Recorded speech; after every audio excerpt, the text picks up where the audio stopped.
Hey tubers, it's Tony, and today we're going to talk right quick about how to replace your ABS wheel speed sensor on your 2006 Ford Explorer. This is the 4.0 liter motor, but keep in mind the process should be the same on any vehicle that you currently drive to which you need to replace an ABS wheel speed sensor. How do you know if you're having an issue with your ABS system, guys? Well, your traction or slip light may come on and go off, come on and go off, or even stay lit, okay? You may also step on your brakes and hear this really weird noise, and you're gonna know it's unusual. That's letting you know that your ABS system is malfunctioning. Keep in mind that some vehicles, when your ABS system starts to malfunction, and that's anti-lock braking system, the ABS system will actually turn itself off. But don't worry, your regular brakes will then kick in, and you may be riding off of just front brakes or rear brakes, depending on if you have front wheel or rear wheel driven vehicle. What you're going to notice in front of you is a little cheat sheet, guys. And I have that little cheat sheet up there, and what I want you to do is screenshot it, even though I know you can't see it in the video currently the way you need to. Screenshot it, guys, and before you start this job, I want you to make sure you follow all the instructions on that cheat sheet. Oftentimes folks will say, oh, you didn't mention that in your video. There are a couple of very important things pertaining to the braking system that you need to make sure that you adhere to when doing this job. Replacing the ABS sensor on this vehicle, or any vehicle for the most part, is pretty easy, guys. Just follow my simple step-by-step instructions and you'll be able to do it. There is my ABS part number, and it's the NTK brand.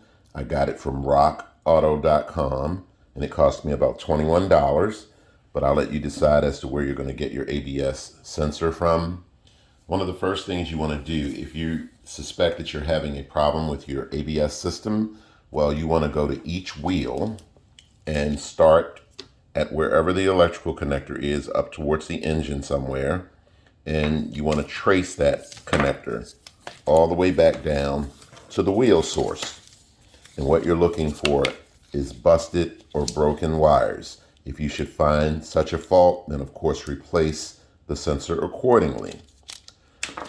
But what I did, guys, I came across this very unique sensor made by Innova, and I purchased it from AutoZone for about $55. It does a number of things. This one only does two, but it does like 3 or 4 different things if that's what you're looking for.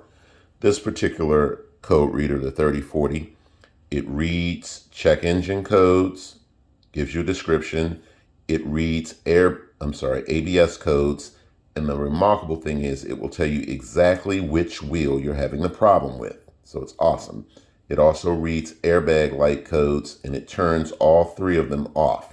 Keep in mind, guys, you can turn off a code or a light or check engine light all you want, but if you have not fixed the problem, it will come back on. So just keep that in mind. So this one here, again, only does check engine codes and ABS codes. If you decide to go with this particular model, or for that fact, any code reader that you are purchasing, make sure you read the back of the box to make sure that code reader is going to do exactly what you need a code reader to do. So what I'm going to do right quick with this cheat sheet, guys, is I'm going to try and run through it as quickly as I can, and then I'll go out to the vehicle and I'll show you where everything is and how to do everything. You're going to need a large C-clamp, guys, and I'll show you how to position that C-clamp. And you're going to need to break loose the caliper bracket bolts. They are a 13/16 socket, which is what you'll need because the bolts are 13/16. Plain and simple, guys, you need a set of tools. If you're going to be doing any type of jobs where you're working on a vehicle, you need a set of tools, so you need to go out and get yourself a set of tools. But right quick, guys, what you want to do is place a block of wood behind the rear wheel and one in front of the front wheel. Depending on which side you're working on, put the block on the other side. So if you're jacking up the left side of the vehicle, put the block on the right side, etc. Okay? You want to go to the engine compartment area and unscrew the brake fluid cap, but don't remove it. Just unscrew it and set it right where it is. You want to break your lug nuts loose while the vehicle is on the ground, but don't remove them. Then you want to jack your vehicle up and place it securely and safely on a jack stand. If you don't know how to do this, guys, stop right now. Get with a more experienced buddy that can show you how to do this safely. You'll need to use a large C-clamp. We've already talked about that. You'll need to remove the 2 caliber bracket retaining bolts. We've talked briefly about that. Again, they are a 13/16 bolt, so you'll need a 13/16 socket and a wrench. You want to hang the brake caliper up by a wire. Do not allow the brake caliper just to hang by its line. It is a heavy piece of hardware and can damage the brake line. You want to remove the rotor. If the rotor is stubborn, guys, don't worry. Get a block of wood and a hammer and tap the rotor a couple good times and it will break free, okay? Once you've taken all that stuff apart, you should now see the ABS wiring harness running from the wheel up to the engine compartment on this particular vehicle.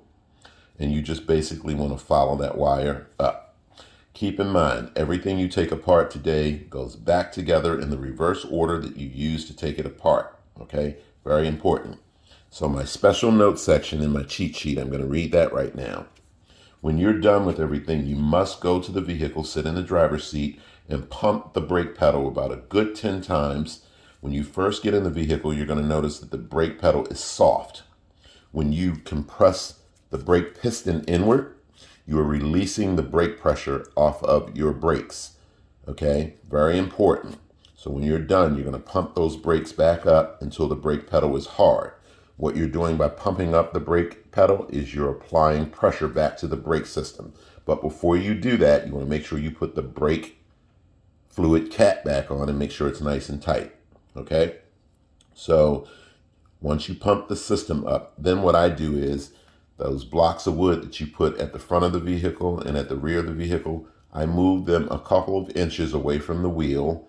And then once I pump the system up, I will then test the vehicle by putting it in drive or reverse and move forward and make sure that the vehicle will stop on its own when you push the brake pedal. Okay, that's why you have the blocks of wood there. In the event that you don't do this right, the blocks of wood will keep the vehicle from rolling backwards. Very important, guys. If you did not follow this procedure, you put that car in gear without pumping the brakes up and try and move it, there are no blocks to keep the vehicle from rolling. You will not be able to stop your vehicle, okay? So just keep that in mind. Very important to follow this simple step. So now I'm going to run out to the vehicle and show you where everything is. I'm not going to waste a lot of time showing you how to take the rotor apart and all that stuff. I'll show you where the caliber bracket bolt is. Also, FYI, if you were changing your brake pads and your rotors, this is the same process or steps you would take to get to your brake pad and rotors. In this case, I don't need to touch the brakes, so I just need to remove the caliber bracket retaining bolts. The brake pads will come out already in its, sitting in its housing already. And then I can remove the rotor and show you where the sensor itself is. So let's go out to the vehicle right quick, guys, and then for the most part we should be done because this is really doable and really easy. So hold tight, guys. Okay, guys, it's starting to rain here. Here is the caliber C-clamp that goes over the caliber. This is how you apply it, just like this.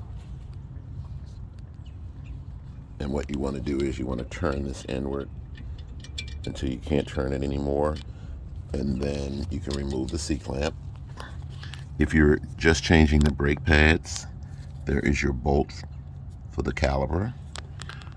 There's the bottom bolt right there. Up here in the corner is your caliber bracket bolt. It is a 13/16 bolt. There's another bolt down there. I've already removed it to save time in this video. So I'm going to go ahead and do that right quick. Okay, guys, notice that I set the caliber someplace. You don't want to just let it hang. You could get a piece of wire and hang it like up here or something, but you don't want to let it hang by itself. And now you have access to the sensor. It is retained by a T130 hex bolt. You want to remove that out, guys. take a flathead screwdriver and wedge down in here gently and pry the sensor back, and then get yourself a pair of needle nose pliers and just slowly wiggle the sensor out. Put the new sensor in, put the retainer bolt back in nice and tight, and then just simply trace the sensor. Remove this 10mm bolt, reconnect this portion of your new wiring harness. Go here, reconnect this. There's a connector there, and these are simple, guys, little push pins.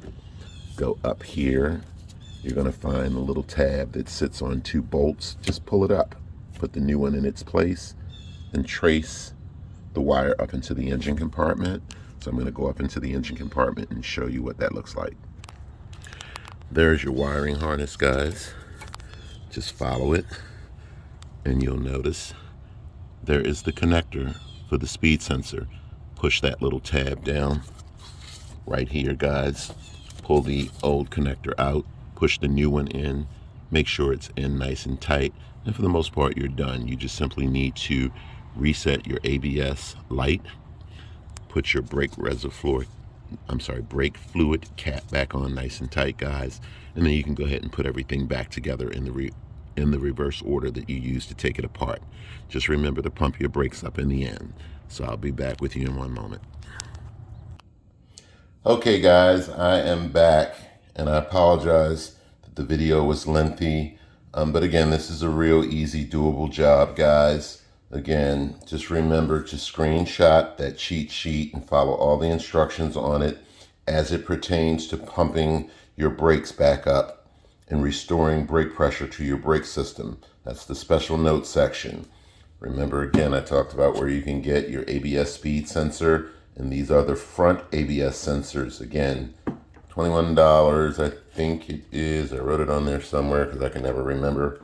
$21 at rockauto.com versus $60 at your local auto parts store. We talked about the Innova scanner. We talked about what to look for with an ABS wiring harness before you actually go out and buy a new one. And if you can't find fault, then you need a ABS code reader that will tell you exactly which wheel you're having the problem with. So I hope this video has been helpful and somewhat beneficial.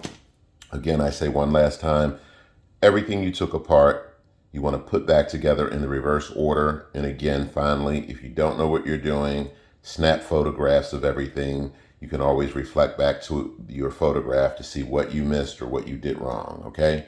Thanks for watching, guys, and catch you next time.